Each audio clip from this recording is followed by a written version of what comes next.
Att varje hundägare ser glädjen med att ha hund är säkert en självklarhet. Men det är också väldigt viktigt att hunden känner att det är väldigt mycket glädje med att ha dig som människa i sitt liv. Och då tänker jag att leka med sin hund till exempel är otroligt stärkande i relationen med dig och din hund. Eller gosa till exempel. Och jag tänkte jag skulle visa några saker som jag brukar göra med min hund. För att förgylla de vardagliga promenaderna, stärka relationen och få hunden att tycka det är lite extra kul att vara just med dig.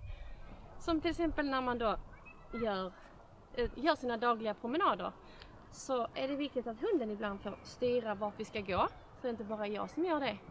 Det stärker hundens självförtroende väldigt mycket. Nu är han lite trött så jag vet inte hur mycket initiativ han tar. Men jag ska ändå låta honom få berätta för mig vad han vill göra. Och här får han då nosa precis som han vill.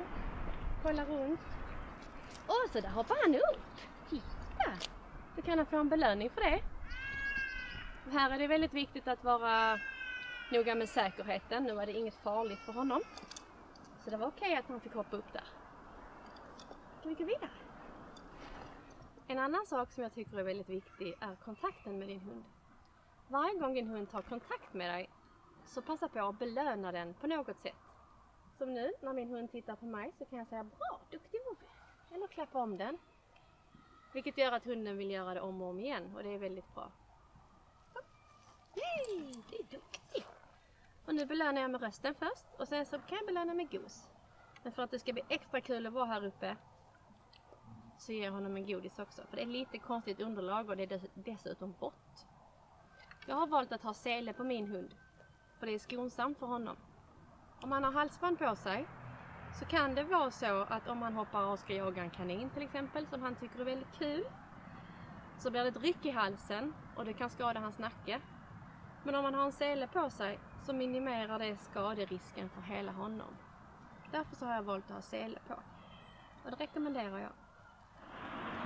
Sen finns det en massa vardagliga situationer som vi vill att hunden ska förstå vad den ska göra i. Som till exempel att gå över en gata. Då vill vi gärna att hunden ska veta att den ska stanna vid trottoarkanten innan den går över så att den inte blir påkörd. Och då är det viktigt att belöna den precis när den står vid trottoarkanten. Precis när den stannar så att den förstår att det är det som är lönsamt. Och då kan man till exempel göra så här.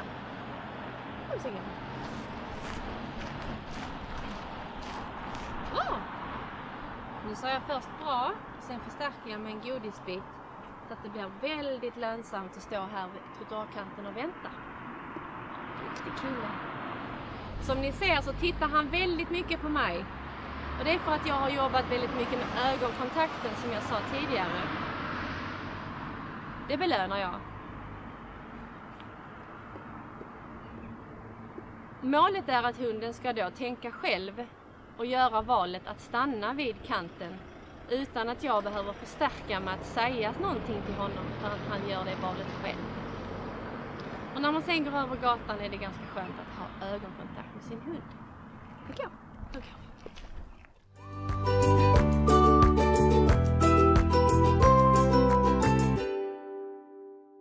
Nu ska vi titta på ett klipp där hunden Stella och ägaren Malin kommer att träna. Hej Malin! Hej! Hej! Idag ska vi träna med din lilla staffertjej Stella här. Ja! Och ni ville ha hjälp med att lära henne att vara alla 4 tassarna på marken när ni träffar människor som ni gillar. Eller människor i största allmänhet. Ja, precis. Gärna. Är det någonting annat egentligen som du skulle känna att ni vill arbeta med? Det är främst hälsningen och sen är det ganska skönt att kunna passera människor utan att hälsa varje gång och sådär att jag kan hjälpa henne och visa när vi ska hälsa och lite vad hon ska göra när vi hälsar. Och så har du med dig en god vän som Stella tycker väldigt mycket om. Ja, precis. Som är extra svår att låta bli att pussa ner. Så, och det är inte så att vi ska få henne att sluta pussa på honom då. Nej. Det är mer inte pussa så hårt och så intensivt. Ja. Och så hoppigt kanske. Precis. Har jag förstått det rätt då? Absolut. Alldeles riktigt. Schysst. Bra, men då kör vi igång. Malin. Bra. Fint. Ser ni nu här att hon väntar tills Stella tittar på henne. Och då belönar hon.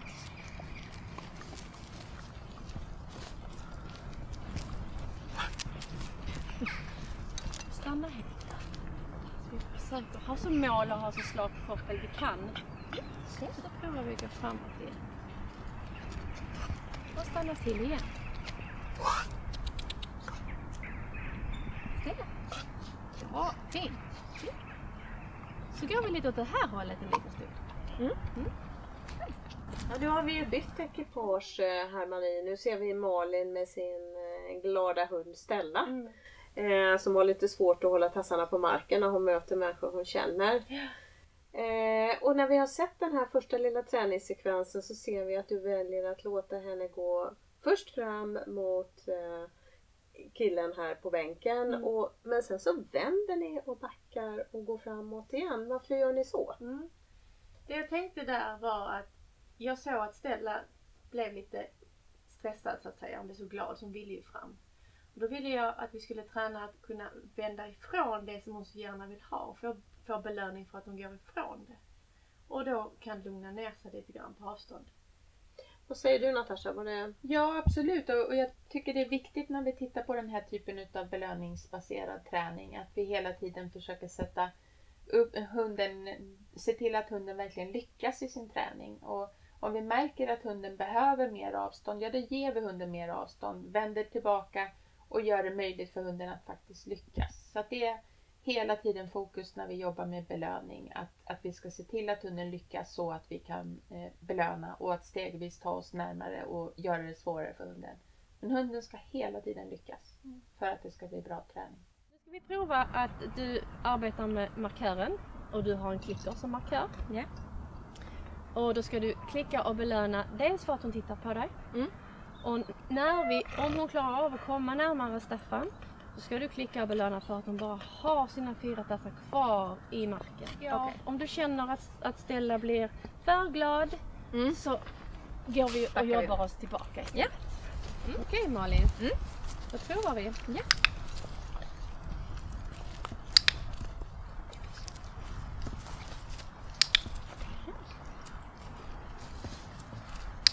Fint jobbat, Malin. Och gå åt andra hållet en till.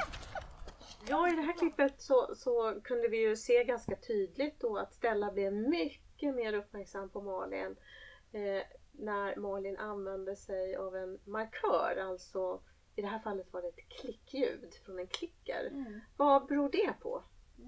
De allra flesta har hört talas om Pavlov och hans hundar. Och Pavlov, det som han gjorde, det var att han kom fram till att hundar och vi alla andra också kan betingas på olika saker. Så att han kom på att hundarna kunde börja salivera innan de ens visste att maten skulle, eller innan de såg maten som han serverade. Och då började han ringa en klocka och servera mat, ringa en klocka och servera mat. Och på det här viset så fick han klockringningen att betyda att mat var på väg. Och det kallar vi för klassisk inlärning. Prova att gå förbi en gång. Bra, duktig. Bra. Härligt. Jättefint att gå tillbaka, just det.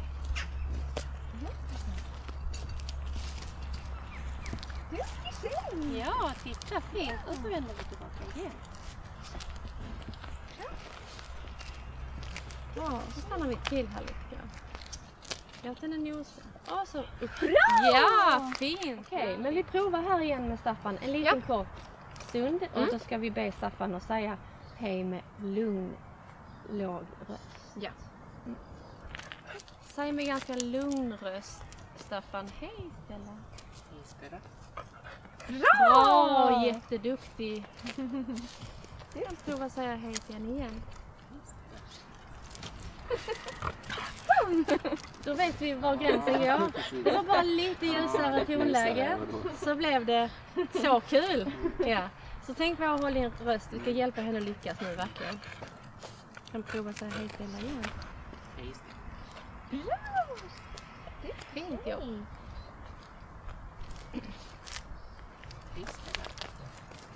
Jättebra. Ja, så fint. Ja. Malin, nu har vi testat lite olika versioner här. Och vi har sett vad Stella gillar hos andra människor. Så det ska jag vilja säga till dig, det är att du ska hjälpa dina människor att hjälpa henne också, de du träffar. Okej. För hon är hund, hon är glad som en hund ska vara. Och hon gillar människor. Och det vill vi inte förstöra ju. Absolut inte. Men människorna kan hjälpa henne att lyckas och slippa få det här draget som hon får när hon blir så glad så att du måste begränsa henne. Så mitt tips till dig är att be dina medmänniskor att inte ge henne uppmärksamhet så mycket. Eller ibland inte alls. Ja. Hur glad och söt hon än är. Be dem att ignorera henne tills hon har lugnat sig. Och då kanske de kan prova säga hej. Ja. Hej hunden, lugnt och fint. Och så att du har en chans att belöna innan hon blir för glad. Ja, precis. Ja, men det låter jättebra. Yes. Har du något du undrar nu?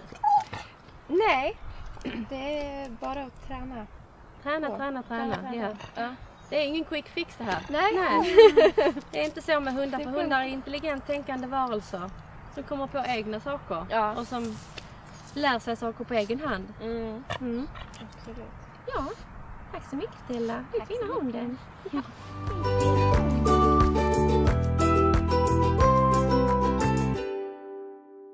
Tack så mycket för att du tittade på det här avsnittet med Glädje med hund. Jag heter Marie Selin och om ni är nyfikna på mer om modern hundträning får ni gärna lämna kontakten.